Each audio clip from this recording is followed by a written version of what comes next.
우리가 여기서도 의무를 얻었나이다. 오늘 말씀 제목입니다. 오래전에 이은경 변호사의 험악한 인생이다, 이런 글을 제가 읽었습니다. 이 변호사의 친구 중에 뇌수술이 전공인 외과 전문의가 있는데 이 친구에게 하루 물어봤답니다. 뇌를 수시로 열어야 하니 너 정말 힘들겠다. 그랬더니 그 친구 의사가 아니, 상담이 수술보다 더 힘들어. 외상을 치료하는 것보다 마음을 다루는 게 더 힘들다는 이야기였습니다. 변호사가 힘든 이유도 분노, 슬픔, 수치, 혐오, 절망, 두려움, 6가지 감정에 휩싸인 사람들을 상대하기 때문이라고 합니다. 목사도 마찬가지입니다. 그 이 변호사는 고백합니다. 사람마다 고통에 대처하는 반응은 천차만별이다. 조그만 고통도 견디지 못하는 사람이 있고 극히 드물지만 엄청난 고통에도 눈 하나 깜짝하지 않는 사람도 있다. 이런 사람은 어떤 상황이든 돌파해 나가는데 가장 큰 특징은 절대로 남 탓을 하지 않는다는 점이다.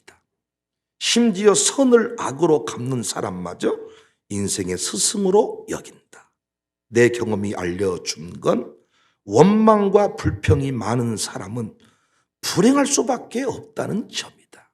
삶이 피동적이니 희망도 적다. 그러나 말문이 딱 막히는 억울한 상황도 나로부터 해결책을 찾으려는 사람은 고통을 아름답게 뛰어넘는다. 이들이 인생의 고난을 통과한 후 달라진 모습은 감탄을 자아내기도 한다. 그랬습니다. 저는 이 변호사의 글을 읽으면서 특별히 감동이 된 부분이 원망과 불평이 많은 사람은 불행할 수밖에 없다. 삶이 피동적이니 희망도 적다. 이 부분 특별히 느끼는 바가 있었습니다. 억울한 상황에서도 나로부터 해결책을 찾는 것은 아름답게 고통을 뛰어넘을 수 있게 한다. 지금 우리는 온통 남 탓하는 세상을 살고 있습니다. 누구도 내 탓이라 말하지 않습니다. 광화문 광장에서는 연일 윤 대통령 물러가라. 또 한쪽에서는 이재명이 물러가라. 또 저쪽에서는 문재인이 구속해라. 전 정권 탓을 하고 지금 정권 탓을 하는 것입니다. 요즘에는 또 TV를 틀어보면 구청장이 문제였다. 소방서장이 문제였다. 보건소장이 문제였다. 우리는 너무 억울하다. 장관이 문제였다. 탓을 하고 있습니다. 저는 우리 교회 약 14년 전에 부입을 해서 첫 부임 신방을 진행하다가 부임 신방을 다 못 마치고 멈춘 적이 있어요. 신방을 하고 대화를 나누면 온통 불평과 남 탓이 넘쳐났습니다. 우리 교회가 어려워지게 된 것은 담임 목사님 때문이다. 아니다. 목사님은 참 좋았는데 사모님이 문제였다. 또 어떤 분은 장로들이 문제였다. 다 하소연. 또 어떤 분은 아니다. 안수호 집사들이 문제였다. 답답했습니다. 제가 보니까 다 똑같은 수준의 사람인데, 다 책임 있어 보이는데, 어떤 한 공동체 안에 머물러 있었을 때 모두에게 사실은 책임이 주어진 것인데 애써 나는 문제가 없었다고 하니까 참 답답했습니다. 마치 누가복음 15장의 두 아들 비유에서 등장하는 큰아들을 보는 것 같았습니다. 내가 아버지 명을 한 번이라도 어긴 적이 있습니까? 사실은 불효자 중에 될 불효자인데 효자라고 지 입으로 말하니 답답합니다. 여러 차례 설교했죠. 이 아들은 최소한 2가지 명을 어긴 놈이에요. 지 입으로는 한 번도 아버지 명을 어긴 적이 없다고 말했지만은 첫 번째 아버지 명을 어긴 것은 네 동생 찾아와 할 때 집 밖에도 안 나가고 일타령만 했습니다. 아버지는 지금 아는 지인들에게 모든 전화를 돌리고 별짓을 다 했을 텐데 요놈은 집 안에만 머물러 있었습니다. 동생이 돌아왔습니다. 잔치를 벌입니다. 잔치집으로 안 들어옵니다. 또 일 얘기합니다. 네 동생이랑 사랑하며 살아라. 아버지의 명령 아니겠습니까? 이렇게 중요한 명령을 2가지나 어겼으면서도 집으로 뭐라고 말해요? 내가 아버지 명을 어긴 적이 있습니까? 이야, 사랑하는 성도님들, 부디 남 탓하지 맙시다. 원망하지 말고 불평하지 맙시다. 시대 타령, 환경 타령하지 맙시다. 가는 곳마다 아름다운 열매를 만들어 냅시다. 사랑의 열매를 만들고 부흥의 열매를 만들고 행복의 열매를 만들어 냅시다. 그런 관점에서 오늘 본문 등장하는 그 이삭의 삶이 제게 도전이 되었습니다. 추수감사주의를 앞두고 말씀을 구하는 중에 이 이삭의 말씀이 감동이 되었습니다. 이삭은 흉년의 때에 그랄이라는 곳에 거주하게 되었습니다.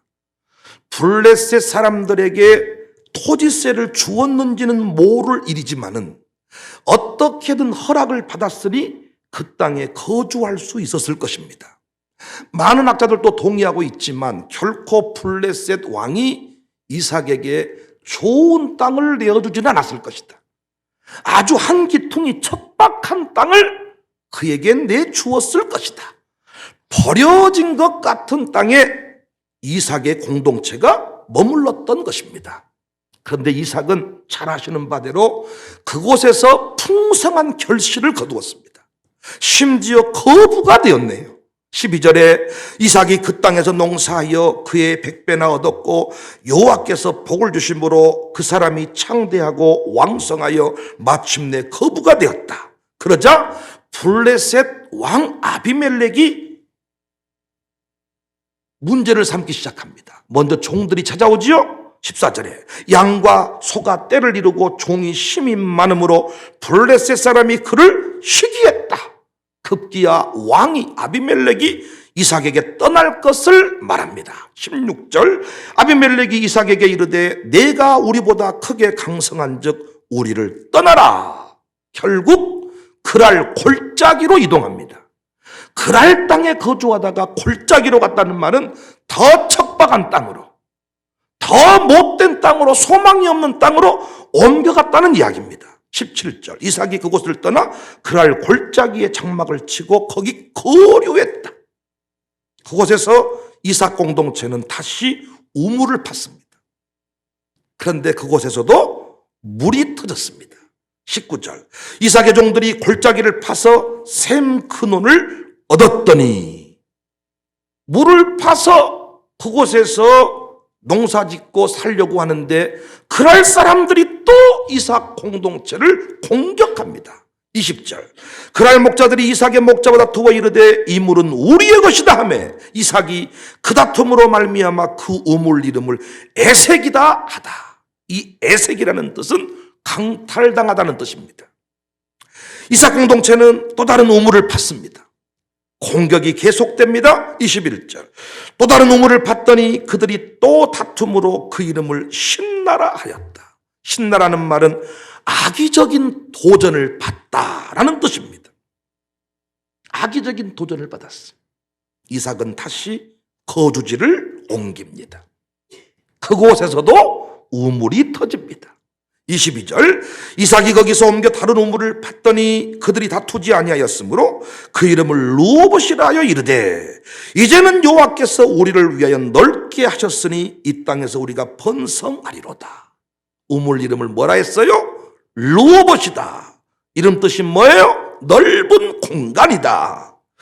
본문을 통해서 우리는 두 종류의 인생을 만납니다. 첫 번째 인생은 계속해서 우물을 찾는 인생. 우물이다! 그러면 목숨을 걸어버리는 인생이 있습니다. 두 번째 종류의 인생은 가는 곳마다 우물이 터지는 인생입니다. 우물을 쫓아가는 인생이 있고 우물이 터지는 인생이 있다. 천자는 블레셋 사람의 모습인데 이 세상 사람들의 그 삶의 패턴을 그대로 보여주고, 후자는 이삭 공동체의 모습인데 하나님의 사람이 어떻게 살아야 할지를 보여주고 있습니다. 사랑하는 성도님들, 이삭은 단 한 번도 우물이 있는 곳을 찾아가지 않았습니다. 하지만 블레셋 사람들은 오직 우물이 관심사였습니다. 그래서 우물이 있는 곳은 어디든지 달려가서 우물을 빼앗고 말았습니다. 참 오늘 본문을 깊이 묵상해 보시면 놀라운 사실을 발견하는데, 이삭이 르호봇에 이르렀잖아요. 더 이상 그 땅에 블레셋 공격이 없었어요. 우물도 나오고 공격도 없으니 그곳에서 편하게 살 수 있잖아요. 하지만 이삭은 그곳을 떠나서 브엘세바로 갑니다. 23절. 이삭이 거기서부터 브엘세바로 올라갔다. 브엘세바는 우물과 상관이 없는 땅입니다. 약속의 땅입니다. 오늘날로 치면 말씀이 임하는 곳이고 비전이 선포되는 자리입니다. 사명 감당의 자리입니다. 브엘세바로 올라갔습니다. 그 밤에 여호와께서 말씀하신 내용이 24절 이하에 나옵니다. 그 밤에 여호와께서 그에게 나타나 이르시되 나는 내 아버지 아브라함의 하나님이니 두려워하지 말라. 내 종 아브라함을 위하여 내가 너와 함께 있어 내게 복을 주어 내 자손이 번성하게 하리라 하신지라. 이삭이 그곳에 뭘 쌓았어요? 제단을 쌓았어요. 또 뭐 했어요? 여호와의 이름을 불렀어요. 거기 창막을 쳤어요. 이삭의 종들이 거기서도 우물을 팠어요. 이삭의 관심은 오직 하나님이었습니다. 이삭의 관심은 오직 약속이었습니다. 이삭의 관심은 오직 사명이었습니다.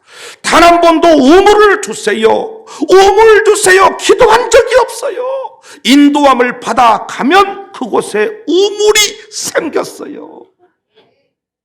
언제부턴가 우리 그리스도인들이 돈을 찾아다닙니다. 명당을 찾아다닙니다. 지금 아파트 값이 폭 나가고 있잖아요. 난 너무 감사해. 진짜 그동안에 너무하다 싶었어. 그럴 줄 알았어. 광주에 살면서도 전국에 아파트가 있어. 나는 자식들까지 집한테 사주는 것은 그래도 이해가 돼.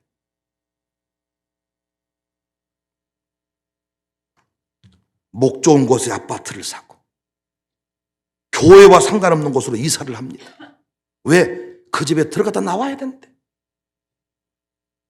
아니, 하나님의 이름을 부르면서 새벽 기도할 수 있는 근처에 집을 사고 노년일수록 차 운전이 어려우니까 교회 근처에 사는 게 아니라 아파트 값을 따라서. 젊은 사람들은 학군 좋은 곳에 진입하기 위해서 기도 제목을 품는 거예요. 기도 제목. 어디에도 교회가 없고 말씀이 없고 사명이 없어요. 그냥 이 땅에서 당시에는 우물이지만은 이 시대는 돈입니다. 이 시대는 좋은 아파트입니다. 학군입니다. 이런 곳을 찾아서 잘 살아보겠다는 것입니다. 최근에 우리 교회 어떤 사람이 집을 옮기겠다고 저에게 통보를 해왔더라고요. 집을 옮기게 된 이유가 뭐냐? 교회 근처에 새벽기도 나올 수 있는 곳에 사는데 자기 집에 바퀴벌레가 많이 나왔다는 거예요. 그런데 멀리 집을 정하고 가겠다. 이 동네는 좋은 집이 없어서 바퀴벌레 안 나오는 집으로 가서 살겠다. 저는 그 부모랑 그 양육사 가정이랑 참 속으로 답답하다 싶었습니다. 그 사람이 지금 새벽기도 좀 나오고 예배 자리 좀 지키니까 뭔가 변화되었다고 생각하나 봐요. 예배를 중심에 두고 교회를 중심에 두고 인생을 설계하지 않는 사람 곧 무너집니다.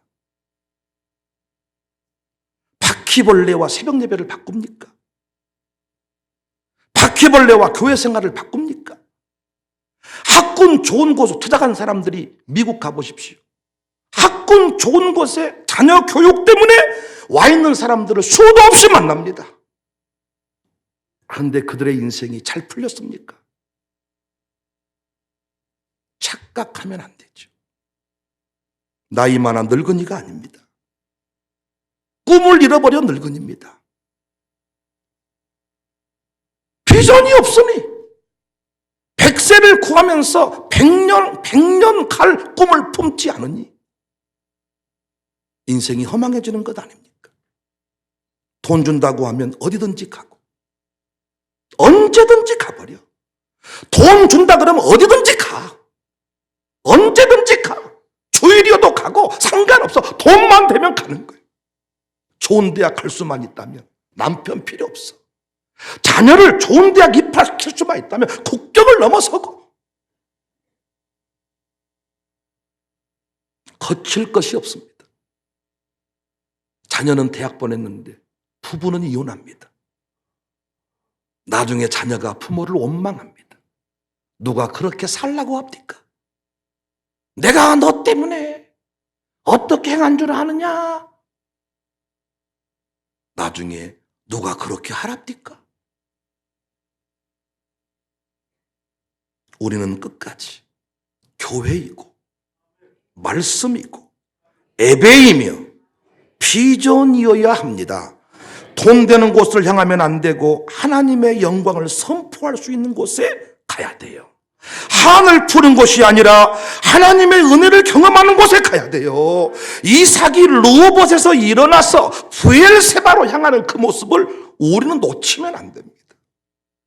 얼마든지 브엘세바에 살면 이 르호봇에 살면 얼마든지 편안한 삶을 살 수 있는데 이삭은 하나님의 부르심을 받고 감동하심을 따라서 브엘세바로 올라갑니다. 누군가 그리스도인들은 좋은 직장에 좋은 지역에만 거주하는 것, 그리스도인들이 이건 시간 낭비고 국력 낭비다 이런 말을 했어요. 왜인가? 좋은 직장, 좋은 지역은 그냥 두어도 좋은 땅이니 약한 사람한테 가라고 해라. 그런데 우리는 우리 박예를 장로처럼 신한 자은도 누구도 가지 않겠다고 하는 거지 같은 땅, 그러니까 그쪽 분야에서 그런다 그래요. 어디 섬으로 보내버리고 아주 그냥 험악한 그런 초라하기 짝이 없는 그런 땅에 누가 가야 된다고요? 그리스도인들이 가야 된다는 거예요. 남들이 발령 내면 막 저주받았다고 하는 그 부서에 내가 일본으로 써내버려야 된다는 거예요. 나를 보내주세요. 왜? 우리가 가면 아멘할 준비하세요. 그 땅이 옥토가 됩니다. 그 땅에 사람들이 몰려들기 시작합니다. 우산동이 행복도시가 된 것처럼 사람들이 우산동에 우리 교회를 중심으로 모여드는 것처럼 우리가 가는 곳마다 생명 역사가 일어나고 온기가 느껴지고 모든 것이 좋아지는 것 믿으시기를 바랍니다. 그래서 우리는 우물을 찾아가면 안 되고 우물 때문에 싸워서도 안 됩니다. 제발 우리 교인들이라도 남들이 안 가는 곳에 갈 수 있기를 바랍니다. 주님이 가라는 곳에 갈 수 있기를 바랍니다. 아멘 좀 크게 하세요. 명당 자리 가지 말고 주님이 가라고 하는 땅, 이 산지를 내게 주세요. 어떤 목사님은 자기는 맹지 전문가대. 길이 없는 맹지를 사가지고 아버지 기도해버리면 길이 나버린다는 거예요. 길라 있는 땅을 살라니까 교회 돈이 너무 많이 들어가고 뭐 누가 팔지도 않고. 근데 아무도 사지 않는 땅, 몇천 원짜리 땅을 네가 사라. 그래서 감동받아서 샀어요. 그리고 맹지를 잡고 비전을 선포하고 기도했더니 도로가 뚫리고 길이 나고 땅값이 오르고 그거 대출받아서 건물 다 지을 수 있고. 자기는 맹지 전문가다. 그분만 맹지 전문가가 아니라 우리 기독교인들은 다 맹지 전문가가 돼야 돼요. 맹지 알잖아요. 맹지. 수렁 땅, 맹지. 우리가 사면 그 땅이 대박이다. 좋은 땅은 내버려둬도 좋은 땅이니까 약한 사람, 그 돈 있는 사람 사라 그러세요. 아멘 막 이럴 줄 알았더니 별로 아멘이 안 나오네. 좋은 땅으로 갔어요. 아파트 값이 대박났어요. 막 이렇게 아멘 막 이럴 거. 우리 교인들도 타락에 가는가?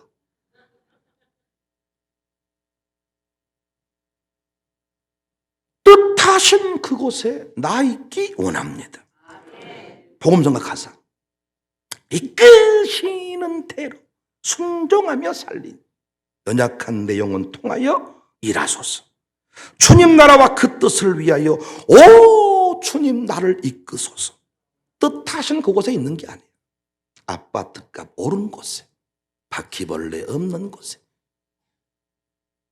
그곳에 가는데 바퀴벌레 또 생기면 어쩌려고.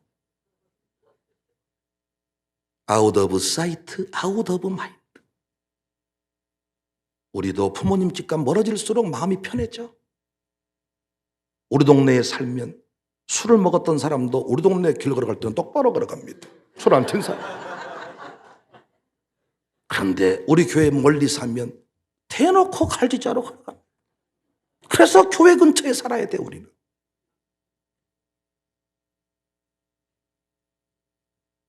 다 어느 순간 사람들은 착각을 해. 착각. 변했다고 생각해. 이렇게 목사로 살아도 한 번씩 술 먹고 싶을 때가 있습니다. 여러분 아니어서 좋겠습니다.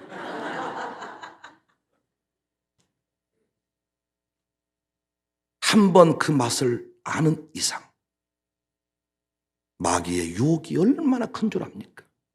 여러분은 술 드시면 안 드실 것 같습니까? 오늘 점심시간에 삼겹살을 드시는데 소주 주시면 얼마나 좋겠어요. 아주 고기가 2배로 맛있을 겁니다. 상황이 만들어지고 다시 소주병이 주어지면 여러분 다 술 드십니다. 환경인자를 강력하게 조성해서 유전인자를 제어하지 않는 이상 우리는 생긴 대로 살아. 생긴 대로. 놀랍게 이삭이 부엘세바로 올라가서 하나님을 예배하고 다시 비전을 품었더니 아비멜렉이 블레셋 왕 아비멜렉이 군대 장관을 보냅니다. 26절에 아비멜렉이 그 친구 아우삭과 군대 장관 비골과 더불어 그랄에서부터 이삭에게 옴지라. 이삭이 그들에게 이르되 어쩐 일이냐? 뭐하러 왔냐? 나를 미워해서 내보낼 때는 언제고 왜 왔을까? 그랬더니 맹세하여 조약을 맺자. 28절 그들이 이르되 여호와께서 너와 함께 계심을 우리가 분명히 보았으므로 우리 사이 곧 우리와 너 사이에 맹세하여 너와 계약을 맺자. 사인하자. 서로 싸우지 말자. 네가 무서워 죽겠다.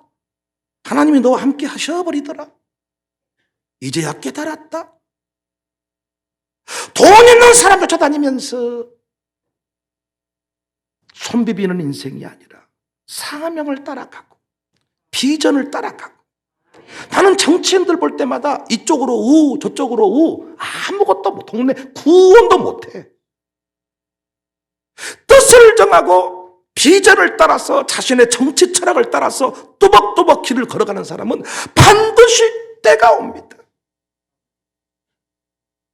비전을 쫓는 인생, 우물 쫓는 인생이 아니라, 아파트 쫓는 인생이 아니라, 학군 쫓는 인생이 아니라 인생의 철학을 가지고 원칙을 가지고 선교사님들도 그 원주민이 다니는 학교에 보내는 분들이 계시더라고요. 아이들 학교 때문에 선교지와 떨어져 살고 왔다 갔다 하고 이게 아니라 그곳에서 하나님의 그 계획이 그곳에서 이루어지더라고요. 사명을 쫓는 인생은 하나님이 모든 것들을 책임져 주십니다. 30절에 이삭이 그들을 내쫓아버린 게 아니고 그들을 위하여 잔치를 베풀매 그들이 먹고 마시고, 32절 그날에 이삭의 종들이 자기들이 판 우물에 대하여 이삭에게 와서 알려 이르되 아멘할 준비하세요. 우리가 물을 얻었나이다. 브엘세바에서도 이삭의 종들이 우물을 팠는데 이곳에서도 여기서도 우리가 물을 얻었나이다. 여전히 우물이 터졌습니다. 오늘 또 우물이 터집니다. 내일 또 우물이 터질 것입니다. 제발 원망하지 말고 불평하지 말고 남 탓하지 말고 아버지 타령 엄니 타령하지 말고 말씀을 따라가십시다. 비전을 따라갑시다. 믿음대로 삽시다. 가는 곳마다 명당이 되고 가는 곳마다 행복이 있고, 우산동에서라도 부부가 행복하면 되는 거 아닙니까? 서울 강남에 살면 여러분 드라마의 주제로 나온다는 것은 이게 현실에 있을 법한, 거기에 인명, 지명, 실제와 상관이 없습니다라고 말하지만은 아닙니다. 모티브가 되는 사실이 있습니다. 비극입니다. 오늘은 추수감사주일. 저는 절기가 좋아, 절기가. 중간고사, 기말고사가 있어야 몰아치기라도 한번 암기라도 하고 정리를 하듯이 절기라도 있어야 내 인생을 돌아볼 수 있게 되더라고요. 저도 돌아보니까 얼마나 감사한지. 정말 감사. 부모님이 살아있어서 감사. 이렇게 좋은 장로님들을 만나서 감사. 아침에도 그런 고백을 했는데, 목사는 영으로 이야기하는데 장로님들은 육으로 이야기한다. 다수결로 3대2로 4대2로 어떤 결정을 할 수는 있겠지만 그 한 사람은 얼마나 괴로울까. 성령으로 이야기하면 성령으로 알아먹고 모든 것이 감사. 이 절기가 너무 중요해요. 멈추어 서서 신자의 삶을, 목사의 삶을 점검하는 시간. 사랑하는 성도님들, 여러분의 삶은 풍성하신가요? 여러분의 삶은 정말 행복하신가요? 청사교회를 만나서 행복하십니까? 우리 교회 한번 와봐라 말할 수 있으신가요? 기쁨이 넘치시나요? 아니면 풍성하지도 않고 행복하지도 않으신가요? 아마 풍성하지도 않는다면 우물 쫓는 인생일 겁니다. 우물 쫓는 인생은 만족이 없습니다. 이 우물 하나로 살 수 없다 믿으니 또 다른 우물을 구하는 것입니다. 여러분이 아파트를 3채씩 가지고 사는 거 똑같은 거예요. 아무리 내 눈 피해도 소용없어. 아파트 있는 사람은 있는 거잖아. 3채씩. 어떠실래요? 이렇게 지금 이자가 오르고 이런다는데, 팔리지도 않는다는데, 아직도 뭔가 인생이 불만족스러운 사람, 우물 쫓는 인생, 사명을 따라가고 믿음을 따라가고 원리를 따라가고 부르짖어 기도할 수 있는 곳에 장막터를 잡고 아들, 딸들을 다 집을 사줄 때도 걸어서 새벽 예배 갈 수 있는 곳에 신혼집을 찾아주고, 저는 자취방 정하면서 교회부터 물은 사람 아직까지 못 만나봤습니다. 학교 근처에 집 얻어놓고, 목사님 무선동에 어디 아는 교회 없습니까? 당신이 알아봐. 뭘 결정을 다 알아서 해놓고 나한테 나를 거기다 끼워 넣으려 그래. 끝까지 알아서 해 혼자. 함부로 개입하고 싶지 않습니다. 나는 우리 교회가 끝까지 목사로 이렇게 멋지게 출발을 했다가 은퇴할 때 되면 이상해져 버린 사람이 많아요. 부엘세바로 올라가지 아니하고 르호봇을 잡고 우물 잡고 씨름하는 인생입니다. 거기서 목사가 이상해지고 돈을 먹어버렸다는 둥, 돈이 많다는 둥, 우리 교회는 쪼개져 버렸다는 둥, 비전을 잡고 가야 되는데, 끝까지 하나님의 사명 붙잡고 가야 되는데 우물 잡고 실험해버린 것이지요. 우리 교회는 끝까지 우물이 아니라 하나님일 수 있기를 바랍니다. 이 추수감사절 아침에 결단하시자고요. 우물 따르지 않겠습니다. 우물 쫓지 않겠습니다. 사명을 쫓겠습니다. 끝까지 주님이기를 원합니다. 우리가 여기서도 우물을 얻었나이다. 우산동에서도 행복을 얻었나이다. 서울 강남에서도 행복을 얻었나이다. 미국에서도 행복을 얻었나이다. 가는 곳마다 행복을 얻었나이다. 우물을 쫓지 말고 가는 곳마다 우물 터지는 인생이 되시기를 주님의 이름으로 축복합니다.